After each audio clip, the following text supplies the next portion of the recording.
Jasmine Warga, how are you? I'm great. How are you? I am fantastic. Esteemed audience knows that we record these episodes ahead of time, and then they hit when it's available. So I'm just going to go ahead and spoil that we are talking May 10th. I'm so excited because we are launch eve for your newest book. We are Pub Date Eve. Yes. I'm not sure if that is official holiday, but I always think of it in my house as one. Yeah, right the night before. What is that? Yeah, book birthday eve. That sounds legit. I think it should be legit. Yeah. You've got a huge party. You've got previous guest Dr. Padma Venkatraman, who is going to be. Are you going to be doing like a informal chat? What's going to be happening at the lunch party? Yeah, so I think it's just going to be a chat. She is generous enough that she is donating her time to helping to celebrate my new book. And so she read it early, and we're just going to be kind of in conversation. I think she has some questions she's going to ask me, and then we're going to talk. I think we're going to talk a lot about one of the things that I think connects Padma's and my work is that we both tackle tougher subjects, but do so in a way that I think leads with heart and hope. And so I hope that we'll talk a lot about that because I'm a big fan of that part of Padma's work. We can talk about anything you want. About heart and hope, we can talk about it all. I should mention the book, of course, is called The Shape of Thunder, which esteemed audience can be adding to their cart right now while we're speaking. If you happen to be on your way to the independent bookstore that you shop at every week regularly, esteemed audience, God bless you. While you're there, pick up a copy of The Shape of Thunder. So I don't summarize other people's biographies, and I don't summarize other people's books, and that's my secret plan for making sure I maintain friends in the industry. So if you would give esteemed audience kind of an overview of your background. Yeah, so the biography is what we're looking for, just like kind of. I'm not sure is looking like. Okay. Well, I was born and raised in Cincinnati, Ohio. I grew up as the daughter of an Arab Muslim immigrant and a white super Midwestern mom. Grew up in a small town in the Cincinnati, Ohio area, and then went away to college in the Chicago area. And like all good daughters of immigrants, the plan was for me to be a doctor, but I'd wanted my whole life to be a writer. And somewhere along the way, I lost the doctor part of it and really went for the writer part of it. And then my first job out of college was teaching sixth grade science in Houston, Texas, of all places. But it was during that experience that it really solidified, I think, my desire to write, particularly for this audience of middle schoolers. And I have published, 3 books, but it'll be 4 books tomorrow. My first 2 books, actually, I can grab them. Where are they? My children are always moving things around. That is not true. I don't. Oh, yes, I do. There we go. My first 2 books were young adult books. So the first book is My Heart and Other Black Holes. The second book is Here We Are Now.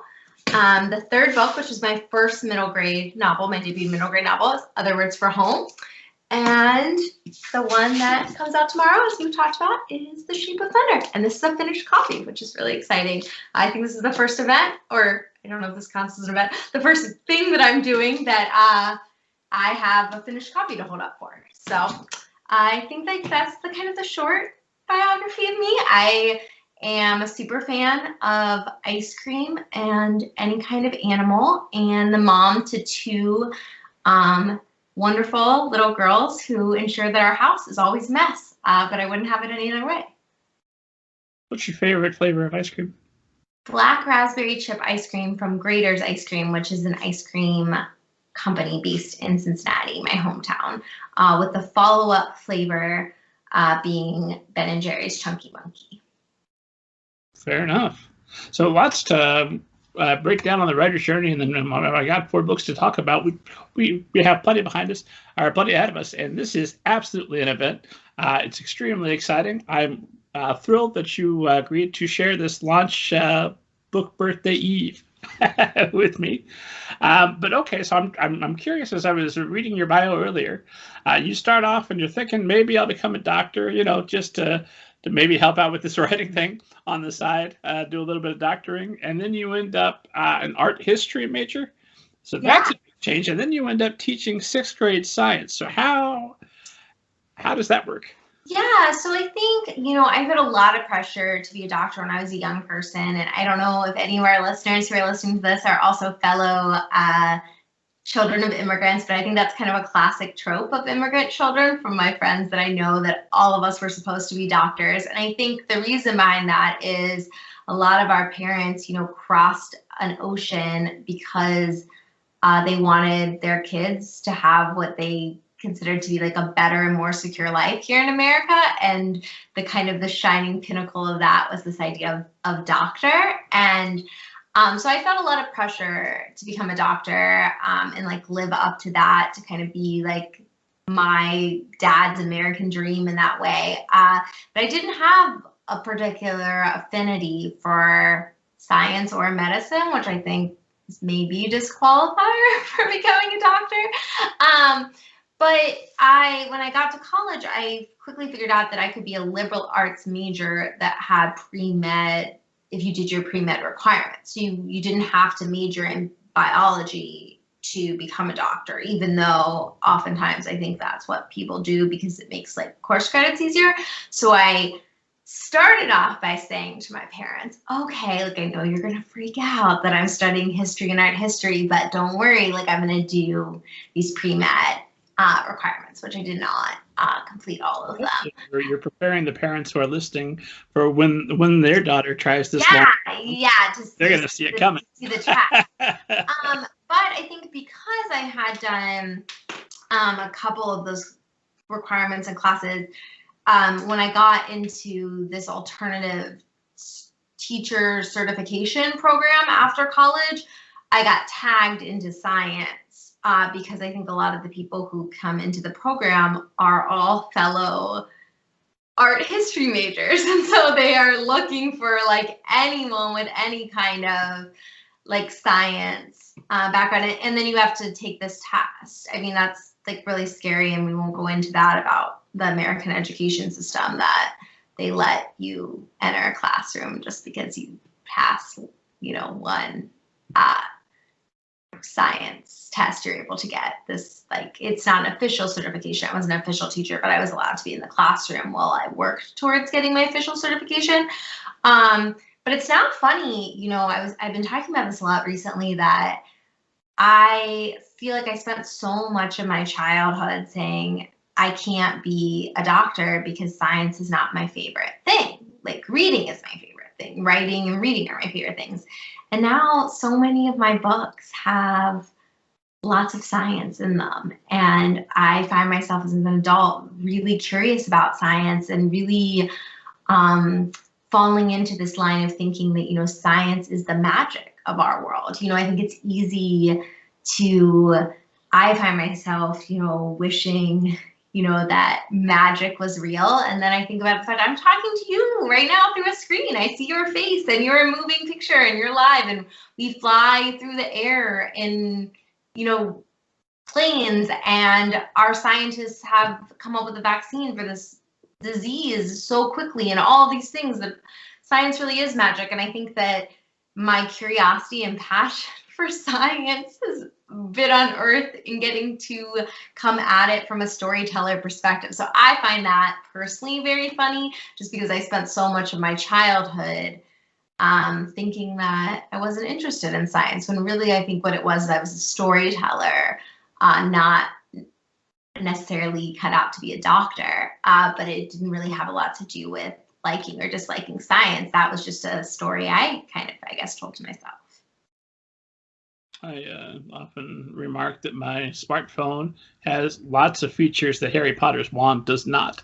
Yeah. There are plenty of fantastic things that I just didn't exist when Rowling did draft one. She probably would have got him into the. The wand should definitely be saving to the cloud. You know, and it should definitely have a filter option for people, I think. Like, yeah, there's a lot of things that.